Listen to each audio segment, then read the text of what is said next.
After 10 years, my husband found true love, wants a divorce. I laughed, called my assistant. Revenge of painter. Revenge stories. Revenge story. Revenge of painter. Revenge stories. Revenge story. Karma stories. Betrayal stories. Family drama. Toxic relationships. Justice served. Narcissistic family. Life lessons. Emotional stories. Success is the best revenge. Story time. I could already picture her without seeing her.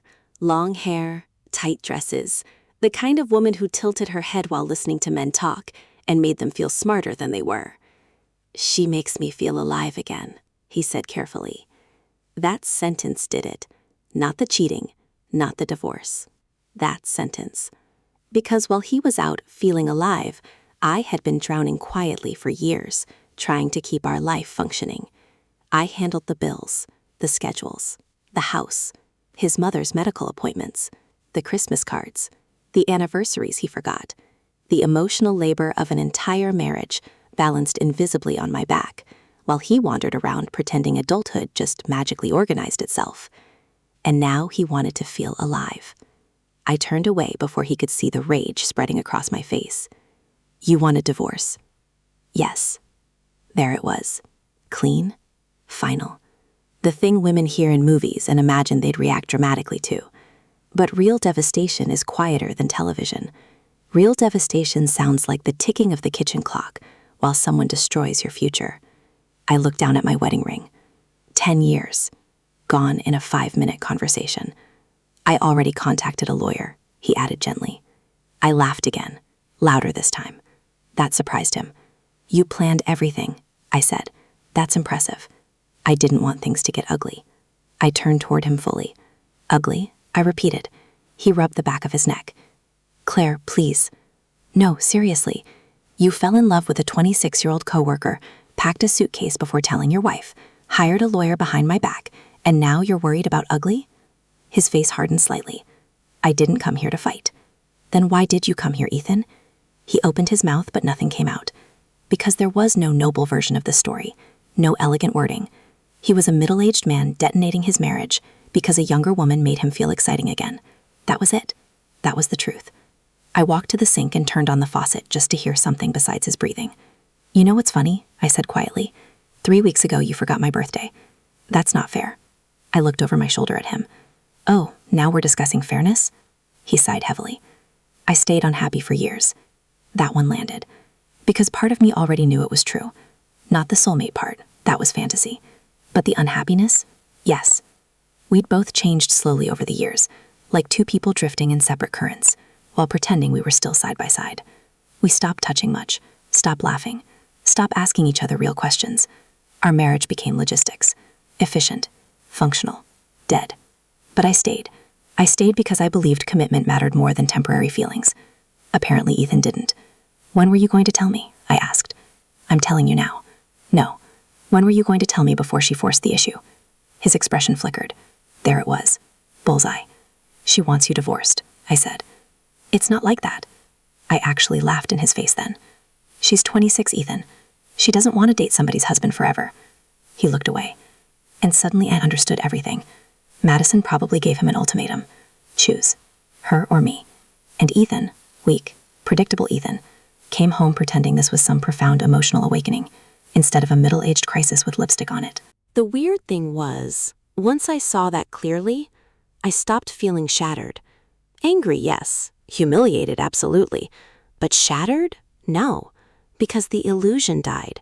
And once the illusion dies, the fear dies with it. I turned off the sink and dried my hands carefully. "So what happens now?" "I think it's best if I stay somewhere else for a while." "You mean with Madison?" His silence answered again. Unbelievable. I walked past him into the living room and sat on the edge of the couch. The house suddenly felt unfamiliar, like I was visiting someone else's life. Ethan remained standing near the kitchen entrance, cautious now. "I never wanted to hurt you," he said. That sentence almost made me throw something. Instead, I asked quietly, "Does she know about the miscarriages?" He blinked. "What?" "Does she know what happened to us?" "That's not relevant." "It's relevant to me." His face tightened with discomfort. Because of course she didn't know. Madison knew the edited version of Ethan, the charming version, the ambitious version. Not the man who cried drunk on our bathroom floor after the second miscarriage. Not the man who disappeared emotionally for almost a year afterward while I carried both our grief alone. Young love always looks cleaner because it hasn't survived anything yet. I leaned back slowly against the couch cushions. "You know," I said softly, "I really loved you." He swallowed hard. "I know." "No, I don't think you do." The room fell silent. Then his phone buzzed. I watched his face change instantly when he looked at the screen. That soft expression, that unconscious smile. I had seen that look before. He used to make it when he saw my name. Something inside me finally snapped into place then. Not heartbreak, clarity. A terrifying, beautiful clarity. Because in that exact moment, staring at my husband smiling at another woman while standing inside the house I helped build, I realized something important. Ethan thought I was weak. He thought I was the dependable wife who would cry, beg, negotiate, maybe spiral emotionally while he rode off into his exciting new life. He thought he controlled this ending. What he didn't know was that I had spent the last 6 years quietly becoming far more powerful than he ever noticed.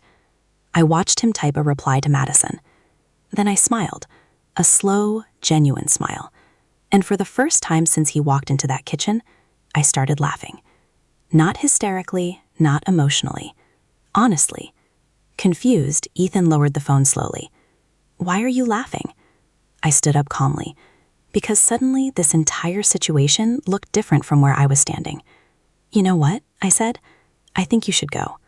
His eyebrows pulled together. "That's it?" "Oh, Ethan," I said softly, almost kindly. "You have no idea what's about to happen." Then I picked up my phone and called my assistant. "Vanessa," I said, while staring directly into my husband's face, "clear my schedule tomorrow morning." Ethan's expression changed instantly. Confusion first, then concern, then the first tiny flicker of fear. And that was when I finally felt alive again. Vanessa answered on the second ring, because Vanessa always answered on the second ring. Not the first, never the first. She believed answering immediately made people look desperate. I hired her 5 years earlier, and within 2 months, she knew more about my company, my calendar, and my life than my husband did. "Everything okay?" She asked carefully. I kept my eyes locked on Ethan while he stood frozen beside the dining table with his overnight bag hanging from one hand. "No," I said calmly, "but it will be." A pause. Vanessa knew me well enough to hear danger in my voice. "What do you need?" "I need every file connected to Halstead Development transferred to the private server tonight." Another pause, then quietly, "Including his access?" "Yes." Ethan frowned immediately. "What's going on?" I held up one finger toward him while continuing the call. "I also want Martin at Sterling and Rowe contacted first thing in the morning." "The litigation team or family division?" Vanessa asked. "Both." Ethan's face lost color. That got his attention, because suddenly the little emotional movie playing in his head wasn't following the script anymore. This wasn't the devastated housewife scene he expected. This sounded corporate, legal, expensive. I ended the call without another word and placed the phone gently on the kitchen counter. "What the hell was that?" he asked. I tilted my head. "You wanted honesty tonight, right?" "Claire." "No. You came home ready for honesty. Let's be honest." He set the suitcase down hard. "You're trying to intimidate me?" I almost smiled. Trying. That was cute. I walked slowly toward the wine cabinet near the dining room and poured myself a glass of Cabernet. My hands were steady now, completely steady. Ethan watched me carefully, like he'd suddenly realized there was a version of me he'd never bothered learning. "You think this is about emotions," I said quietly. "That's your first mistake. This is about our marriage." "No," I replied. "Your affair was about our marriage. What happens next is business." His jaw tightened. "I'm not fighting with you over money." I took a slow sip of wine. That line almost made me laugh again, because men like Ethan always thought they understood power until they walked into a room where real power existed. And my husband had absolutely no idea who he'd been married to for the last decade. See, Ethan loved telling people he was self-made. He loved that phrase. At parties, networking events, golf outings, my wife and I built everything together. That was his favorite version. What he conveniently left out was that before we married, I already owned a boutique financial consulting firm with 3 employees and 1 major corporate client. By year 3 of our marriage, that company exploded. By year 6, I had private investors. By year 8, I was quietly advising CEOs twice Ethan's salary level. But Ethan never really saw it because I never needed him to. That's the thing about certain men. As long as you don't embarrass them publicly, they'll happily underestimate you forever. He thought I helped businesses. That was how he described my career. Cute little Claire with her spreadsheets and meetings. Meanwhile, half the luxury condo developments in downtown Chicago passed through my desk before construction even began, including Housestead Development, the company Ethan proudly called ours. It wasn't ours. Technically, legally, strategically, it was mine. I sat at the kitchen island again and crossed my legs slowly. You already hired a divorce attorney? I asked. He nodded cautiously now. Yes. Who? Bennett and Price. I almost choked on my wine. Seriously? What? Bennett and Price works with Sterling and Rowe on commercial arbitration cases. Martin knows me personally. His expression shifted, just slightly, but enough. Enough for me to see the first crack in his confidence. You're overreacting, he said. No, Ethan, you underprepared. The silence stretched. Rain hammered harder outside now, the whole house wrapped in cold gray darkness. I remembered when we bought this place. We stood in the empty living room 10 years earlier, eating takeout Chinese food on the floor because we didn't own furniture yet. Ethan kissed me and promised this house would be where we built our forever. Funny how forever usually ends with lawyers. You know what's amazing? I asked softly. You really thought this conversation would go differently. He rubbed his forehead. I expected you to be upset. Oh, I am upset. You're acting cold. I stared at him over the rim of my glass. Because you mistook my love for weakness. That landed harder than I expected. I saw it in his face immediately. Guilt. Real guilt this time. Not guilt over cheating. Guilt over realizing he may have badly miscalculated who his wife actually was. He sat down slowly across from me. I never wanted to destroy you. Destroy me? Jesus Christ. Men really do believe women stop existing outside marriage. I leaned forward slightly. Ethan, do you know what my net worth is? His eyebrows furrowed. What? Answer the question. I don't know. Exactly. He looked confused now, genuinely confused. Because in 10 years together, he never asked, never cared. As long as life stayed comfortable, he assumed comfort generated itself naturally, like electricity from a wall socket. I watched realization slowly creep across his face. And then came the second crack. Fear. Tiny. Barely visible. But there. You hid money from me? He asked carefully. I laughed softly. No. I just never corrected your assumptions. That's insane. No, I replied. It's disciplined. His breathing changed. I could practically hear his thoughts scrambling now. House value, accounts, investments, ownership structures, partnership agreements. The problem with cheating on a smart woman is eventually the affair fog lifts, and you realize you gambled your stability against temporary excitement. I stood and walked toward the fireplace. I spent 10 years protecting your ego, I said quietly. Do you know that? That's not true. It absolutely is. I turned toward him. You needed to feel like the provider, the builder, the successful one, so I let you. You're twisting things. No, Ethan. I'm finally saying them out loud. His eyes hardened. You're acting arrogant. That one actually hurt a little, because there it was. The moment some men reach when a woman stops shrinking herself for their comfort. Suddenly, she's arrogant, cold, difficult. I folded my arms. You fell in love with a 26-year-old who tells you you're extraordinary, because women my age stopped performing admiration every second of the day. That's unfair? It's accurate. She listens to me. Oh, does she? I asked softly. Or does she just not challenge you yet? His jaw clenched. I walked closer slowly. You think this girl sees the real you? She sees the curated version, the exciting version, the version without bills, responsibilities, aging parents, grief, mortgage stress, or emotional history. She loves me. The way he said it almost sounded desperate.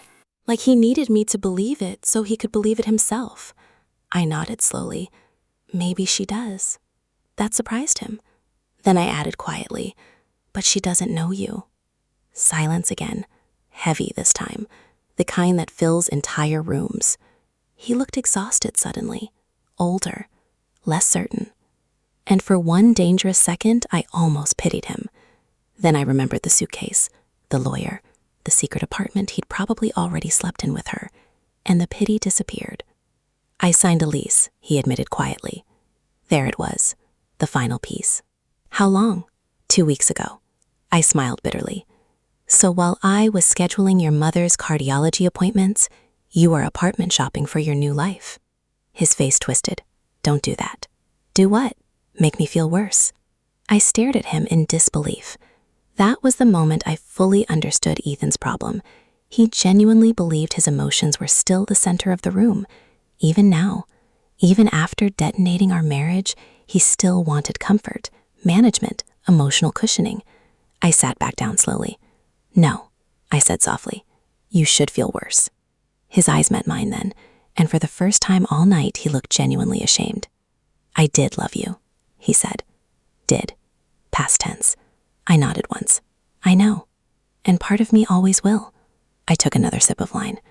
That part usually disappears around month 6 with the new girlfriend. That's cynical. That's experience. He shook his head slowly. You've changed. I almost laughed again. No, Ethan, I stopped pretending. The room fell quiet except for rain and the faint hum of the refrigerator. Then his phone buzzed again. Madison. I knew it without asking. This time he didn't pick it up immediately. Interesting. Go ahead, I said calmly. She's probably wondering why her married boyfriend isn't answering. He exhaled sharply. You don't have to be cruel. Cruel? That word almost fascinated me, because he genuinely thought my sarcasm was cruelty, while his betrayal was honesty. I stood again and walked toward the staircase. I'm going upstairs, I said. You should take your suitcase. Claire? I stopped halfway up the stairs and looked down at him. He suddenly looked smaller, sitting there alone under the kitchen lights. What? His voice lowered. What happens now? I held his gaze for a long moment. Then I answered honestly. You go chase your soulmate. And you? I smiled faintly. I become the worst mistake you ever made. His face changed instantly. Not anger, not sadness, recognition. Because finally, he understood something. I wasn't bluffing. And somewhere beneath all his excitement about Madison and new beginnings and rediscovered passion, my husband realized he might have just burned down the wrong woman's life. I went upstairs without another word. But halfway down the hallway toward our bedroom, I stopped, because I heard his phone ring again downstairs. And this time, through the silence of the house, I heard him answer softly. Hey, a woman's voice floated faintly through the speaker. Young, bright, carefree. I closed my eyes, and for the first time that night, the pain hit me hard enough to steal my breath. Not because he loved her, but because once upon a time, he used to sound that happy talking to me. I didn't sleep that night, not even for a minute. I lay in the dark, staring at the ceiling, while rain crawled down the bedroom windows, and my marriage slowly decomposed around me. Around 2 a.m, I heard Ethan moving downstairs, closet doors opening, cabinet shutting, the soft sounds of a man separating himself from a life he already emotionally abandoned months ago. Every noise cut deeper than I expected, because heartbreak isn't one clean wound, it's death by repetition. The coffee mug he packed, the winter coat missing from the hallway, the empty side of the bathroom counter, tiny absences stacking into a graveyard. At 3:15, headlights flashed across the bedroom ceiling. He was leaving. I sat up slowly in bed but didn't go to the window, didn't run downstairs, didn't ask him to stay. I just listened to the sound of the garage door opening beneath me, then closing. And suddenly the house became so quiet, it felt haunted. 10 years, gone in the sound of an engine pulling away. I thought I'd cry harder. Instead, I felt numb, like my nervous system had overloaded and shut itself down to survive. I got out of bed around 4:30 and wandered barefoot through the house, turning on lights one by one. Kitchen, Dining room, living room. Everything looked normal. That almost offended me. How dare the furniture stay the same after something this catastrophic? I poured myself whiskey at 5 a.m. because it felt like the kind of thing women in movies did after betrayal. The whiskey burned all the way down. Good. I wanted something to hurt in a way I could understand. My phone buzzed. Vanessa. You awake? She asked. I don't think I'll ever sleep again. That's temporary. I leaned against the kitchen counter. You sound disturbingly calm. Because I already handled the server transfer. Of course she had. Anything interesting? A pause. Then, how much do you know about your husband's business finances? I smiled slowly into the dark kitchen. There it was. The beginning. Enough, I said quietly. No, Vanessa replied. I don't think you do. That got my attention. I straightened slightly. What are you talking about? I started reviewing the Housestead files after your call. Paper shuffled on her end. Claire, there are discrepancies. Cold spread through my chest again. Different this time. Sharper. What kind of discrepancies? Money movement, vendor inflation, deferred reporting. I closed my eyes. No, I'm serious. That's impossible. But even as I said it, memories started connecting in my head like sparks catching dry grass. Ethan becoming strangely protective over certain accounts during the last year. The defensive tone anytime I asked about quarterly reports. The unexplained cash flow issues he blamed on contractors. Oh my God, I whispered. Vanessa lowered her voice. I think your husband's been stealing. The kitchen suddenly tilted sideways. I grabbed the counter edge hard. No, I repeated. But this time I wasn't convincing myself anymore. Because now I could see it. All of it. Not massive theft. Not dramatic embezzlement. Just small manipulations over time. Consulting inflation. Shell vendor payments. Expense padding. The kind of financial dishonesty people convince themselves isn't really stealing because they plan to fix it later. Except later never comes. How much? I asked quietly. I don't know yet. I pressed a hand against my forehead. Jesus Christ. My cheating husband might also be financially screwing the company attached to my name. I laughed once under my breath, not because it was funny, because the universe apparently believed in overachieving. Do you think he knows we can see it? No, Vanessa replied. Honestly, I don't think he ever expected scrutiny from you. That hurt in a way betrayal somehow hadn't, because she was right. Ethan never imagined I'd look closely enough to notice. Not because he thought I was stupid, because he thought I was emotionally domesticated, safe, predictable, a wife.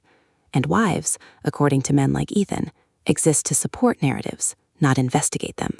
I want everything documented, I said calmly. I already started. Good. And Claire? Yeah, if this gets ugly, you need to prepare yourself emotionally. I stared at the rain outside the kitchen window. Too late. I ended the call and stood there silently for almost 5 minutes. Then my phone buzzed again. This time it was my older sister, Rebecca, which meant Ethan had already told people. Of course he had. Probably needed emotional validation for his courageous journey toward true love. I almost ignored the call, but Rebecca would show up at my house if I didn't answer. Hey, I said. Oh my God, she breathed immediately. Are you okay? No, I'm fine. You are absolutely not fine. I rubbed my eyes tiredly. How much did he tell you? That he met someone else and moved out. Efficient. Clinical. Probably edited himself into the tragic hero somehow. Rebecca went quiet for a second. Claire, what? I'm coming over. No. Yes. I don't want sympathy right now. Too bad. 30 minutes later, she arrived carrying coffee and bagels like emotional support supplies. Rebecca was 44, divorced twice, brutally honest, and somehow still beautiful in a dangerous way that intimidated men. She walked into the kitchen, took one look at me, and swore softly. Oh, honey, that almost broke me. Not the cheating, not the divorce. My sister looking at me with pity. I sat at the island while she unpacked coffee cups. So, she said carefully, how bad is it? I stared into the steam rising from my coffee. He says she's his soulmate. Rebecca blinked once, then burst out laughing so hard coffee nearly came out of her nose. I stared at her. What the hell is wrong with you? Oh my God, she gasped between laughs. I'm sorry, but men over 40 calling coworkers soulmates is the funniest thing I've heard all year. Despite myself, I smiled slightly. That's not helping. No, listen to me. She sat across from me. Your husband is having the most cliché midlife crisis imaginable. He left me. Yes, and in 6 months he'll be buying leather bracelets and pretending to enjoy craft whiskey. I snorted before I could stop myself. Rebecca pointed triumphantly. There she is. The tiny laugh vanished almost immediately, though, because reality returned fast. He looked happy, I admitted quietly. That changed her expression. Claire, he looked genuinely happy talking to her. Rebecca leaned back slowly. You know what the most dangerous thing in the world is? What? A man who mistakes admiration for love. I frowned slightly. She continued. You and Ethan built a real life together. Bills, loss, routine, responsibility. That's hard. Hard things stop feeling exciting. I looked down at my hands. And girls like Madison? Rebecca shrugged. They're easy. Something about hearing it phrased that way hurt deeply. Easy. Maybe that was the real problem. Marriage becomes heavy over time. Affairs stay weightless because they exist outside reality. No mortgage arguments, no laundry, no grief. No years of accumulated disappointments. Just chemistry floating in artificial oxygen. Rebecca reached across the counter and squeezed my hand. You know this isn't your fault, right? I stared at her quietly. The terrifying thing was, part of me wasn't sure anymore. Maybe I did become emotionally distant. Maybe I worked too much. Maybe I stopped seeing him properly. Maybe I got so focused on maintaining our life that I forgot how to nurture the relationship inside it. Rebecca seemed to read my thoughts instantly. Stop. I'm serious. So am I. I swallowed hard. What if he's right? About what? That we stopped loving each other. She studied me carefully. Did you stop loving him? The answer came instantly. No. There you go. I looked away because suddenly tears burned behind my eyes again. I don't understand how someone can love you for 10 years and then just, my voice cracked, choose someone else. Rebecca's face softened painfully. Because people are weak. That silence sat between us a while. Then my phone buzzed again. Unknown number. I almost ignored it. Then I answered. Hello? A young female voice replied nervously. Hi, is this Claire? Every muscle in my body tightened instantly. Madison. Of course. I closed my eyes slowly. Rebecca's expression changed the second she saw my face. Yes, I said coldly. A tiny pause. I know this is awkward. Awkward? I nearly laughed. You think? I wanted to say I never meant to hurt you. There it was. The audacity. The soft, innocent tone women use when they want moral absolution without consequences. Rebecca mouthed. Hang up. But I didn't. Because suddenly I wanted to hear her. Really hear her. How old are you? I asked quietly. A pause. 26. God. She sounded 26 too. Young enough to still believe feelings justified destruction. You're in love with my husband? Another pause. Yes. Direct. Confident. Interesting. I leaned back slowly in my chair. And you think he's in love with you? Yes. That confidence again. That certainty only inexperienced people possess. I glanced toward the empty driveway outside. Then I asked the question I already knew the answer to. Is he with you right now? Silence. Which told me everything. He left my house last night and went directly to hers. Rebecca closed her eyes beside me like she physically felt the blow too. Finally, Madison spoke softly. He didn't want you finding out like this. I laughed quietly. That genuinely startled her. You really think you won something here, don't you? I'm not trying to fight with you. No, I said calmly. You're trying to feel less guilty. Her breathing changed slightly.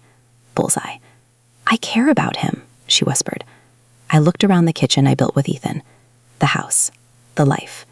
The decade she stepped into halfway through the movie pretending she understood the plot. Then I smiled faintly. You can have him. She went silent. And before she could answer, I added softly. But you should know, men who leave their wives for excitement usually need someone new the second real life starts again. Then I hung up. Rebecca stared at me wide-eyed. Jesus Christ! But I barely heard her because deep down, underneath the rage and heartbreak and humiliation, something else had started growing. Something colder, more focused. Because Ethan thought this story was about love. But after Vanessa's phone call that morning, I was beginning to realize this story might actually be about survival. And if that was true, then my husband had just made the biggest mistake of his life. By noon, my house looked like the command center of a corporate scandal. 3 laptops open, financial reports spread across the dining table, legal pads covered in Vanessa's sharp handwriting, and me sitting in the middle of it wearing the same black sweater from the night before, running entirely on caffeine, fury, and adrenaline. Rebecca stayed longer than I expected, mostly because she didn't trust me not to drive to Ethan's apartment and commit a felony. "You haven't blinked in like 10 minutes, she said cautiously from the kitchen doorway. "I'm blinking internally." "That's not a thing. It is today." She watched me scroll through expense reports. "You know most people would still be crying in bed after finding out their husband left them yesterday." I cried. "When?" "Emotionally." Rebecca snorted. Then her expression softened again. "You don't have to turn into a machine, Claire." "Too late. Because machines don't ache. Machines don't replay memories every 30 seconds like psychological torture. Machines don't imagine their husband waking up in another woman's bed." I looked down at the spreadsheet in front of me and forced my brain back into focus. Housestead Development had been bleeding money for almost 11 months. Not enough to trigger immediate alarms, just enough to create instability. The numbers were subtle, smartly hidden, which meant Ethan didn't act alone. My stomach tightened. "Vanessa," I said quietly. She looked up from her laptop across the table. "Yeah? Who approved these vendor contracts?" She adjusted her glasses and scanned the screen. Then her face changed. "Oh." Rebecca looked between us. "What?" Vanessa leaned back slowly. "Madison." The room went still. I stared at the name on the authorization trail. Madison Cole, Operations Coordinator. Approved payment routing on 4 separate inflated vendor accounts. I laughed softly under my breath. Of course she did. Of course the soulmate somehow ended up financially connected too. Rebecca crossed her arms. "You think she knew?" Vanessa answered before I could. "Yes."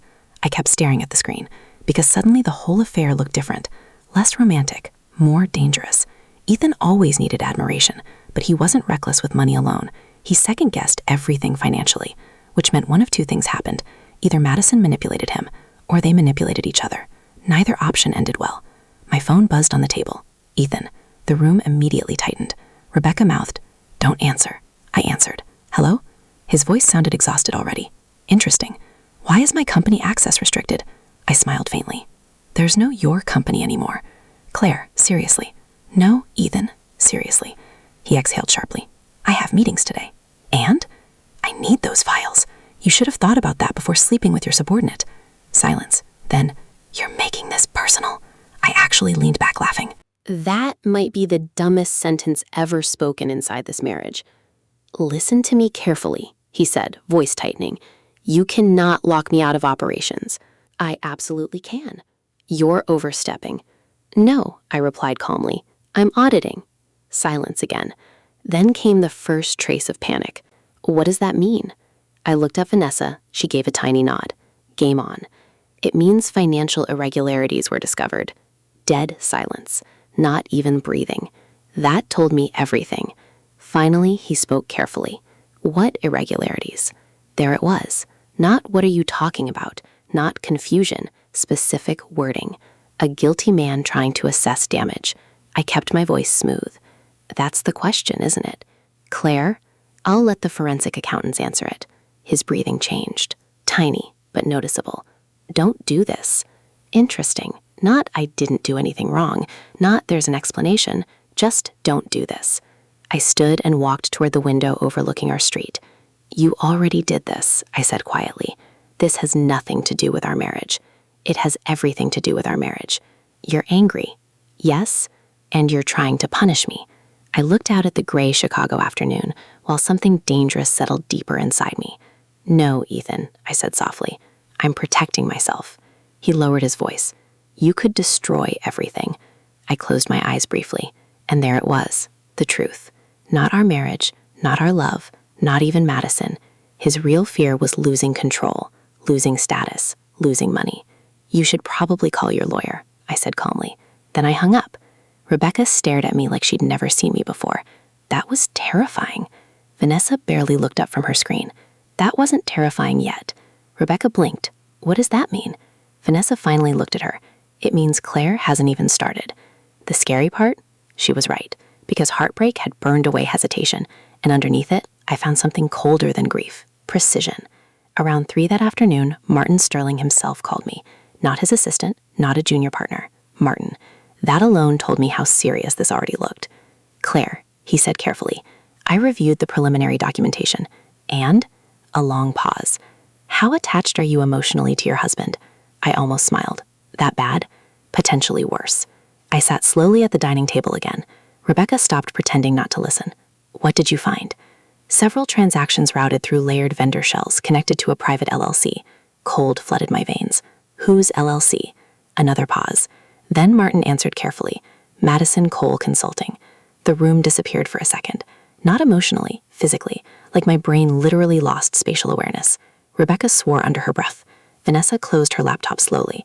I gripped the edge of the table hard enough my fingers hurt. How much? Preliminary estimate? Martin said quietly. 480,000. I laughed once, a small, broken sound. Almost $500,000. Jesus Christ. My husband didn't just cheat on me. He may have helped his girlfriend steal from a company tied directly to my financial reputation. Claire, Martin said gently, I need you to stay calm. I am calm. And weirdly, I was, because at some point during the last 24 hours, pain crossed a threshold and became clarity. Every strange late meeting, every defensive reaction, every unexplained financial inconsistency, every sudden luxury expense Ethan couldn't fully explain. All of it made sense now. The apartment, the vacations, the expensive gifts. He wasn't funding a fantasy. He was financing it, with money connected to me. Martin continued carefully. We need to move quickly before assets shift. Oh, I don't think Ethan's that smart. That's not who concerns me. I understood instantly. Madison. Young didn't mean stupid, and desperation makes people creative. I want full containment, I said. You'll have it. And Martin, yes? If criminal exposure exists? He paused, then answered quietly. We prepare accordingly. After the call ended, silence swallowed the room. Rebecca looked genuinely pale now. That girl knew, she whispered. Yes, Vanessa replied immediately. I sat there staring at nothing. Not crying, not shaking, just thinking. Because suddenly, Ethan's behavior from the night before looked completely different in retrospect. The rushed confession, the packed suitcase, the urgency. This wasn't just a man chasing true love. This was a man trying to outrun consequences before they caught him. And Madison wasn't some innocent young woman swept into romance. She was involved, deeply involved. I thought back to our phone call that morning. Her soft voice, her careful innocence. I never meant to hurt you. What she really meant was, I didn't think you'd fight back. My phone buzzed again, this time a text message. From Ethan. Please don't blow this up. We can settle everything privately. I stared at the screen for a long moment. Then another message appeared. Madison didn't know the full situation. I smiled slowly. There it was. The beginning of blame redistribution. Classic survival instinct. The second consequences appear, loyalty evaporates. Rebecca read over my shoulder. Oh my God, she muttered. He's already throwing her under the bus. No, I said quietly. He's testing whether I still love him enough to save him. That silence hit hard, because part of me realized something ugly. If this had only been cheating, maybe I would have eventually forgiven him. Maybe not immediately, maybe not easily, but possibly. 10 years is hard to throw away completely. But betrayal mixed with greed, that changed everything. Because cheating destroys your heart.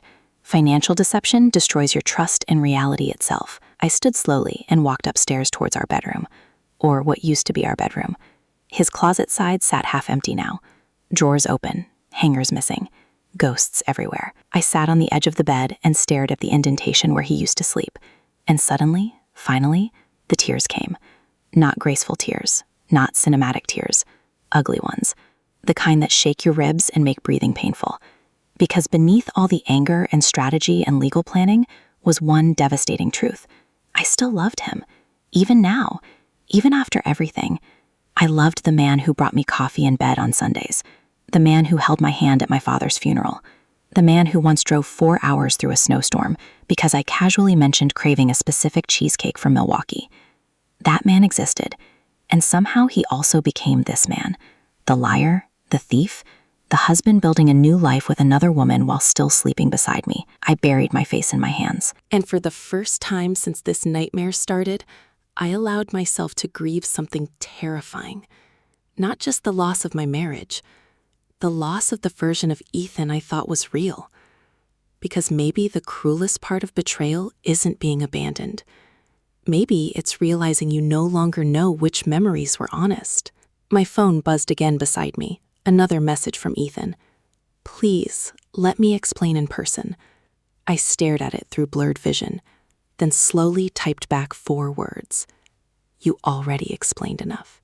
3 dots appeared immediately, then disappeared. then appeared again. Finally, one message came through. I never wanted this. I looked around the empty bedroom, at the life we built together, at the silence he left behind. And for the first time since he walked into that kitchen and destroyed everything, I whispered the truth out loud, to nobody at all. Neither did I.